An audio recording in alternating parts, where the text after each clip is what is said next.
सन 2014 से मोदी जी आप और आपकी पार्टी क्या घुइयां छीन रही थी। सन 2014 से भारत के 75 साल में सबसे बड़े बड़े घोटाले हुए। आपके नीरव मोदी, आप उनको ज्यादा के एयरपोर्ट पर छोड़कर आए। तमाम बीजेपी के लोगों ने घोटाले कर और अब भी चले। और आज के दिन यानी 15 अगस्त में जब आप कहते हैं आजादी का अमृत महोत्सव बनाओ, यहाँ भी भारत का सबसे बड़ा घोटाला आपने तिरंगा घोटाला करा। वीर सावरकर को माफी जीवी भी कहते हैं, माफी सावरकर भी कहते हैं। और ये 11 या 12 बार पकड़ा गया और हर बार जेल में जब जाता था एक लेटर लिखता था लंदन की मलका एलिजाबेथ को। ये भारत के जितने भी स्वतंत्र सेनानी गुजरे हैं, किसी का कोई पेंशन थी अमेरिका वहाँ से ब्रिटेन से नहीं थी। वीर सावरकर की उस जमाने में शायद 65 रुपए के करीब पेंशन आती थी। किस बात की आती थी? मुखबिरी करने की आती थी। तो मोदी जी जो आप जो है ना, आप हाथी वाला रोल प्ले मत करो। भारत की जनता को बेवकूफ मत बनाओ कि हाथी के दांत जिस तरह दिखाने के और होते हैं और खाने के और होते हैं। जय शाह है, क्या ये अमित शाह का बेटा नहीं है? ये उल्लू की शक्ल वाला जय शाह, अगर आपने देखा होगा, जिसको ए का नाम बी नहीं आता, आपने पूरा उसको हिंदुस्तान का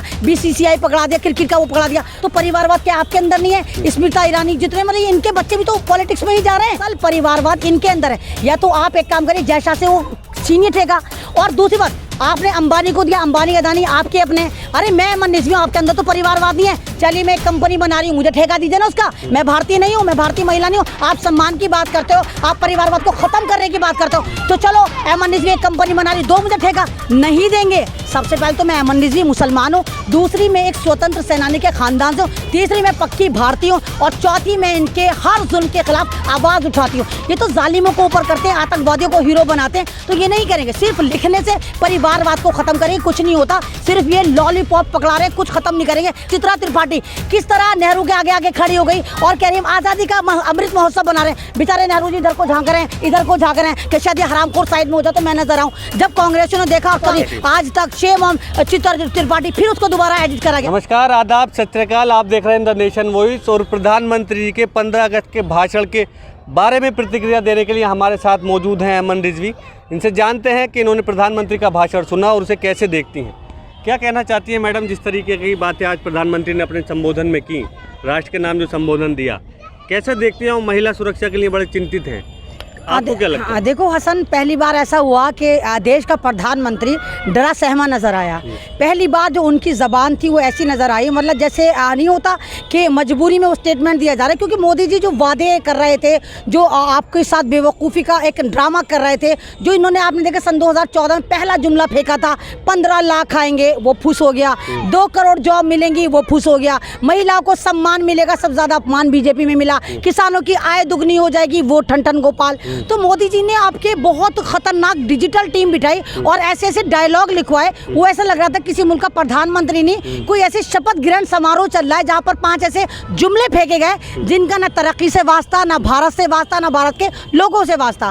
प्रधानमंत्री का एक जुमला सबसे ज्यादा मेरे दिल पर आके लगा, जहां प्रधानमंत्री ने कहा इस बार हम महिलाओं के सम्मान पर सबसे ज्यादा ध्यान देंगे, यानी महिलाओं का सम्मान करेंगे। अभी थोड़े दिन पीछे चलते हैं, मैं आपको पार्लियामेंट में लेकर चलती हूँ, जहाँ कांग्रेस की वरिष्ठ नेता सोनिया गांधी, जो इस वक्त उम्र के आखिरी पड़ाव में, सीनियर सिटीजन भी है और हिंदुस्तान के बहुत प्रतिष्ठित फैमिली से भी हैं, वो एक महिला हैं। महिला होने के साथ साथ वो एक सांसद हैं। और जिस तरह पार्लियामेंट में बीजेपी की एक दूसरी मंत्री जो सास भी कभी बहूती का ड्रामा कर रही थी, वहां जिस तरह उसने सोनिया गांधी के साथ बदतमीजी करी, तो बीजेपी से सवाल उठता है कि क्या आप या तो आप ये कहिए कि स्मृति ईरानी आपकी नज़र में महिला नहीं है, दूसरा जेंडर है, आप टेस्ट कराइए, या फिर आप ये जो जुमले फेंक रहे हैं कि महिलाओं की सुरक्षा पे, महिलाओं के सम्मान पे खास ध्यान दिया जाएगा। और आप ये देखिए आए दिन, हर दूसरा दिन जाता है बीजेपी का कोई ना कोई मंत्री बीजेपी के किसी नेत्री के साथ, आप ये देखिए कि ओयो में, टोयो में, 5 स्टार में बैट तोड़ रहा होता है, वहाँ पर उछल कूद मच रही होती है। तो वो कौन लोग होते हैं फिर मोदी जी? वो कौन सी महिला होती हैं जिनके साथ वो अय्याशियाँ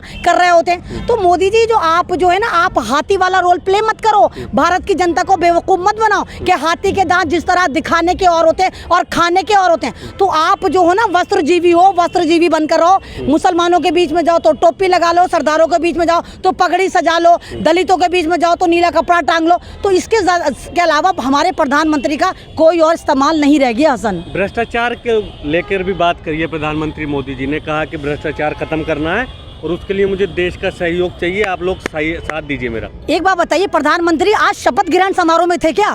मतलब आज बीजेपी पार्टी सत्ता में आई थी क्या? वहाँ पर शपथ ग्रहण समारोह चल रहा था। सन 2014 से किसकी सरकार है? सन 2014 से मोदी जी आप और आपकी पार्टी क्या घुइयां छील रही थी? सन 2014 से भारत के 75 साल में सबसे बड़े बड़े घोटाले हुए। आपके नीरव मोदी, आपके तमाम जितने भी थे, आप उनको ज्यादा के एयरपोर्ट पर छोड़कर आए। तमाम बीजेपी के लोगों ने घोटाले कर और अब भी चल रहे हैं। और आज के दिन यानी 15 अगस्त में जब आप कहते हैं आज़ादी का अमृत महोत्सव बनाओ, यहाँ भी भारत का सबसे बड़ा घोटाला आपने तिरंगा घोटाला करा। आपने तिरंगे का जो ठेका है, पॉलिस्टर का ठेका अंबानी को दिया, अंबानी पे जीएसटी माफ करा। यानी अमृत महोत्सव के नाम पे आपने भारत की जनता को बेवकूफ़ बना के गुजरातियों को फिर अमीर करा। तो आप किसको बेवकूफ़ बना रहे? कौन से घोटाले की बात करते हैं? कौन से भ्रष्टाचार की बात करते हैं? आपसे बड़ी भ्रष्टाचारी पार्टी तो कोई है ही नहीं।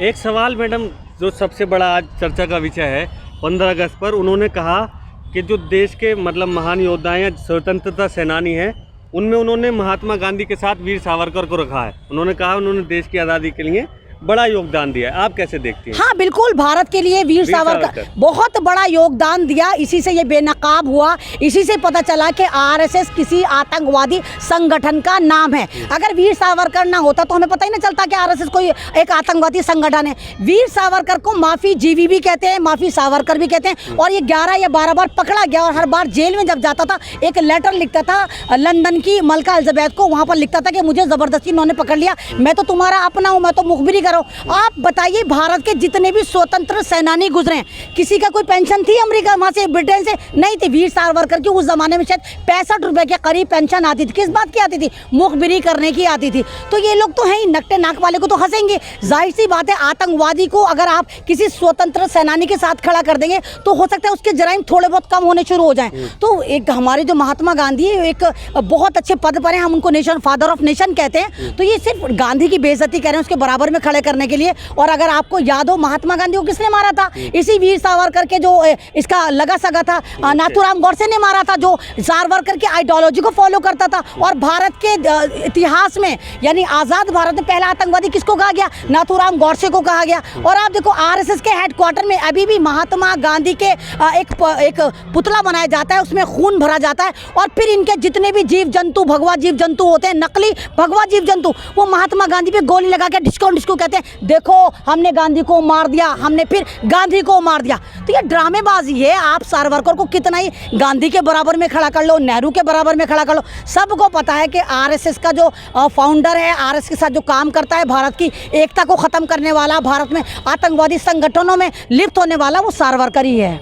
मैडम, परिवारवाद को लेकर भी प्रधानमंत्री मोदी जी ने अपनी प्रतिक्रिया दी। उन्होंने कहा कि देश में परिवारवाद का बढ़ना मतलब आम लोगों का नुकसान होता है। इसे राजनीतिक रूप में देखती हैं या सही में नुकसान हो रहा है? कैसे देखते हैं? नहीं, देखिए, मोदी जी ने खुद तो शादी करी नहीं और मेरे ख्याल से कहीं ना कहीं ये भी व्हाट्सएप एजेंडे से पीएचडी वगैरह करके बैठ गए। तो मोदी जी, आपको पहले तो ये समझना होगा कि परिवारवाद किसको कहते हैं। आपका परिवारवाद की तरफ जो इशारा था पूरे भारत को खूब अच्छे से पता है। आप गांधी परिवार को कटाक्ष कर रहे थे, आप सोनिया गांधी की फैमिली को, नेहरू की फैमिली को, इंदिरा की फैमिली को जलील कर रहे थे। तो आप ये बताइए, जो जय शाह है, क्या ये अमित शाह का बेटा नहीं है? ये उल्लू की शक्ल वाला जय शाह, अगर आपने देखा होगा, जिसको ए का नाम बी नहीं आता, आपने पूरा उसको हिंदुस्तान का बीसीसीआई पकड़ा दिया, क्रिकेट का वो पकड़ा दिया। दूसरी तरफ आप और जितने बड़े बड़े नेता हैं उनको देखिए, अडानी उनका बेटा है, या और भी बहुत सारे नेता जो हैं। तो परिवारवाद क्या आपके अंदर नहीं है? स्मृति ईरानी, जितने मतलब इनके बच्चे भी तो पॉलिटिक्स में ही जा रहे हैं। तो ये सारे के सारे ड्रामे परिवारवाद कह के ये लोगों को बेवकूफ़ बना रहे हैं। असल परिवारवाद इनके अंदर है। या तो आप एक काम करिए, जैसा से वो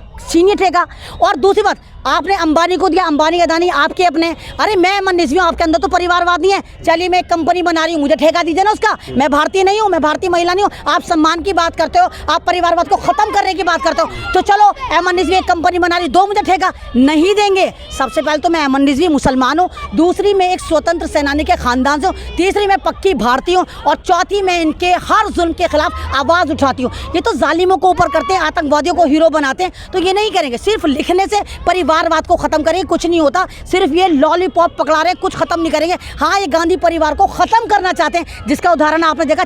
चित्रा त्रिपाठी किस तरह नेहरू के आगे आगे खड़ी हो गई और कह रही हम आज़ादी का अमृत महोत्सव बना रहे हैं। बेचारे नेहरू जी इधर को झांक रहे हैं, इधर को झांक रहे हैं कि शायद ये हरामखोर साइड में हो जाए तो मैं नजर आऊँ। जब कांग्रेसियों ने देखा और कहा शेम ऑन बीजेपी को, आप पार्टी सॉरी आज तक शेम ऑन चित्रा त्रिपाठी, फिर उसको दोबारा एडिट करा गया। यानी इतनी खबीस पार्टी है, इतने खबीस इनका जो एक तरह का नेशनल चैनल है, वो हमारे नेहरू जी को ही ख़त्म करना चाहते हैं। अरे नेहरू जी को यूं क्यों देख रहे हो कि सोनिया गांधी के सुसर थे या कुछ थे? ये क्यों नहीं देखते कि भारत के पहले प्रधानमंत्री जो थे वो जवाहरलाल नेहरू थे। और तिरंगा, जिस तिरंगे का आप अमृत महोत्सव बना रहे हैं, आपका ज्ञान बढ़ा दूं मोदी जी एंड बटालियन, कि पहली बार तिरंगा जवाहरलाल नेहरू की गाड़ी पर फहराया गया था, जिसका आप अमृत महोत्सव बना रहे हैं। तो जो नेहरू को ख़त्म करना चाहते हो, नेहरू को छुपाना चाहते हो, तो इनसे कुछ भी उम्मीद करो, कुछ दिन बाद सबको ख़त्म करने के बाद सोचेंगे। आप सबको ख़त्म कर दिए, आप लोगों को नाम बदल दिए, आप जगहों के नाम बदल दिए, आप बिल्डिंगों के नाम बदल दिए, लेकिन इतिहास नहीं मिटा सकते। आप स्टेशन का नाम भगत सिंह की जगह सावरकर रख दिए, लेकिन लोगों को पता है कि ये भगत सिंह ने बनाया था या भगत सिंह ने आज़ादी में क्या योगदान दिया था। तो ये बेवकूफ़ लोग